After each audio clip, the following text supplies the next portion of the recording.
So I talk of friendship. It's to have a friend.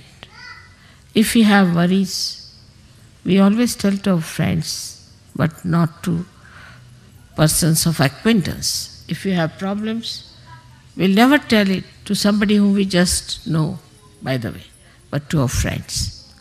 And so friendship, even if you are a leader, you are a friend of the people. Friendship is such that you could share your secrets. You could share your problems. You do that with me. And why not with each other? It's a question of understanding that Sahajogis are all really friends to each other. I think relationship of friendship is even higher than any other relationship we could think of. Because there's nothing to be gained out of a friendship. It never ceases, and you just enjoy the friendship, that's all. Then you can pull each other's legs sometimes. You could be little joking with another person, making fun of another person. It's all right. It's friendship. But this is the purest form of understanding our relationships with each other. And a friend is the one who is always, for no rhyme and reason, concerned about his friend. Before Sahaja, you could have only one friend, or at the most two. Three meant a crowd. Cannot have three persons as your friends. But in Sahaja, we are all friends, pure friendship. Friendship of a very beautiful nature. That you enjoy the joy of another person. In vibrations you do. If you feel the vibrations of another Sahajogi, you really enjoy.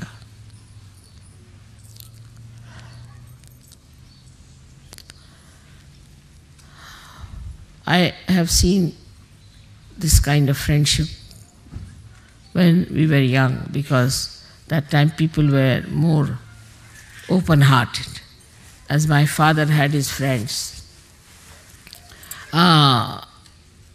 he was a very orthodox Brahmin, a friend of his, and he was the chairman of an organization all over the country, and the school that, one of the schools where I was studying, that organization was running, so he was a big boss in that school. So my father had to go for a case far away, and he took all his family and he sent me to the hostel. He wrote to his friend that I'm going away and my daughter has to appear for her final exams, but I'm sorry I had to go. I'm taking my family with me, but this is a nice chance. So the friend wrote, all right, doesn't matter, you can go away, I'm going to look after your daughter. He came down and he stayed in the hostel, took a room there in the hostel, we all were there. He was a Brahmin, he would not touch an egg. He was a Brahmin. But he knew that I eat eggs and I'm a non-veg. So, these were about summertime had started. But he would still put on his overcoat or a raincoat and walk out. I don't know from where he used to get eggs in the morning, bring it in his room, because it was a Brahmin school, and secretly cook the eggs for me. And then he would call me and give me the eggs to eat. I said, I don't need them. No, you have to have. Father has gone away, I have to look after it. So sweetly. And he was the head of heads there, breaking his own rules and regulations for me, that he was making non-veg food. And then he would take all the shells of the eggs in a paper, put it in the pocket, in a big overcoat, walked out and threw them somewhere. Then he would come with me to leave me for my exams. Evening again he was there waiting for me. He was such a big man, such a great man, very much respected. I mean, he was the head of the heads.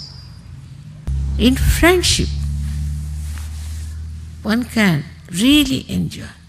You need a very large heart to be a friend, very large heart. If you look after your own child, support your own child, then you are a gone case for Sahaja Yoga. But if you have that kind of a largeness of friendship, there's a nice story my father used to tell us about friends. Because my brother had lots of friends, they used to go about, gallivanting, this, that. And then he used to always criticize that what, father, your friends come in, they just look after your lawn sometimes because somebody is fond of lawn, then another does that, and you don't people discuss, argue anything, just I don't know how you enjoy each other's company. He said, no, we talk, it's not that. No, we enjoy very much. So, my father told him, all right, I'll tell you a story. That there was a father who had a friend. And the son had a friend. The modern times. I mean, modern, these days it's also old times, I should say. So, the father said to the son that, you see, friendship is where you can always rely on your friend, and your friend can rely on me. He said, really? Yes, he said so. Oh, my friends, I can rely. The boy said, I can rely on my friends. He said, really? Yes. So, father said, all right, let's test your friends and my friends. So they went down, they asked, the father went with the son and went to these friends of the son.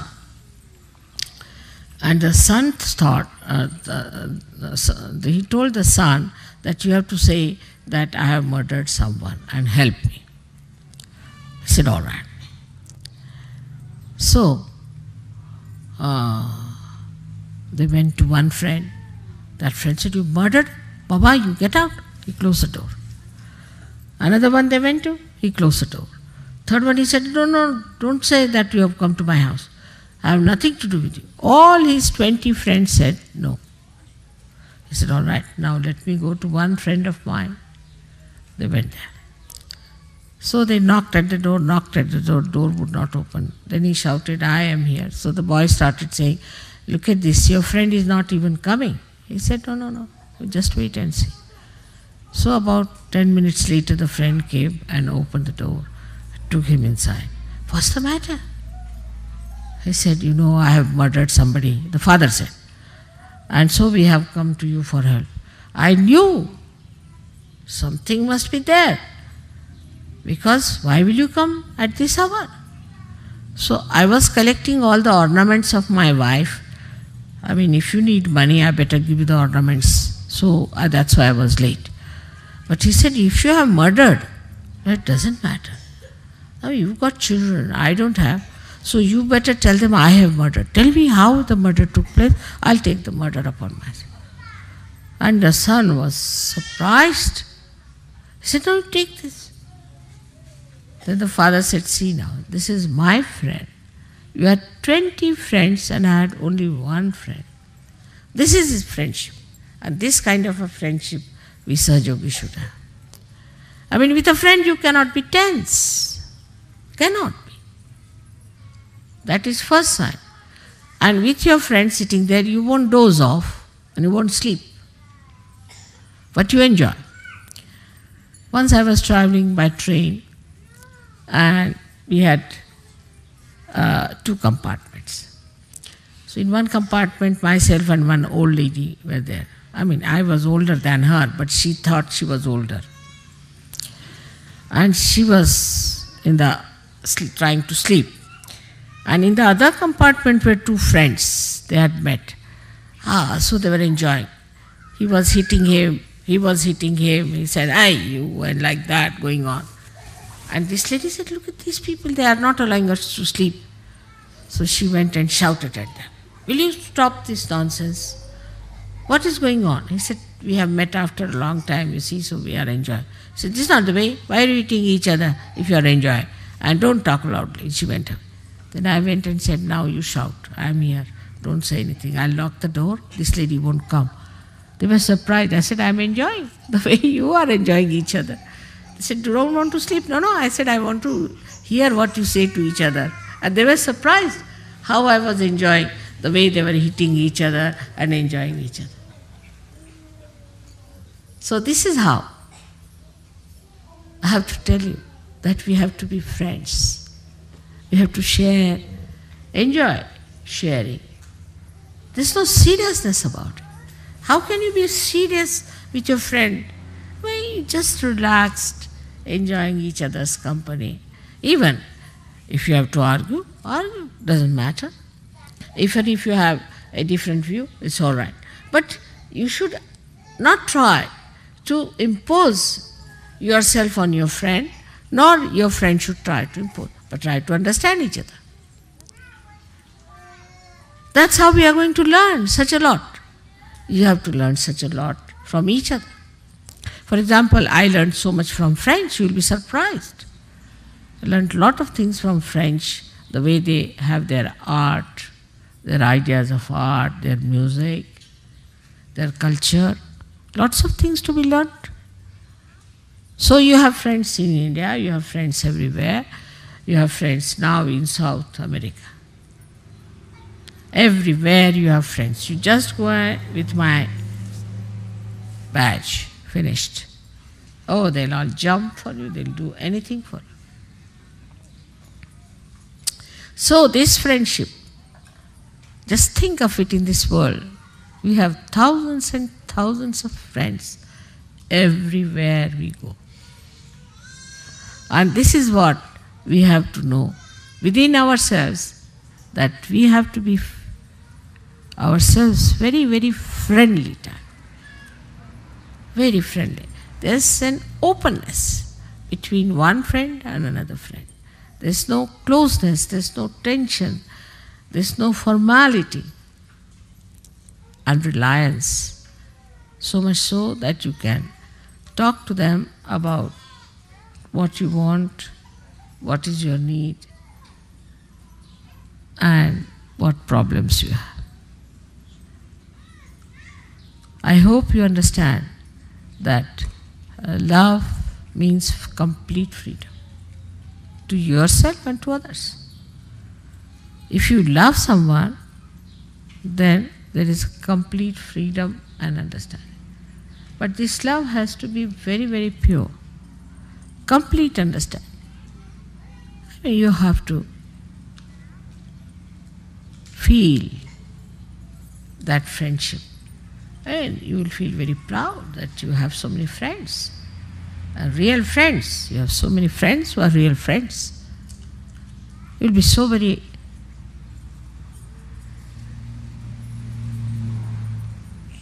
feeling a thing as if you are a great personality, that you have so many friends in this world. You are not alone. Imagine before this, what we had, so many saints, so many great souls were born, and they were treated like singular people and tortured, killed, poisoned. They were alone. But you are not. You are all friends to each other. And the greatest friend you have is the divine power, which is looking after you and doing everything for you. So when you meet a friend, you know how you feel, like just taking him to your heart. Just embracing. You don't know what to do with that. And sometimes it's so much that you feel like beating. Beating yourself or beating the friend. That sort of a joy is Ahlada Daini. That is Radha. So today, let us now, the power of joy, we have to worship today. Power of joy. And this power of joy, which is Ahlada Daini,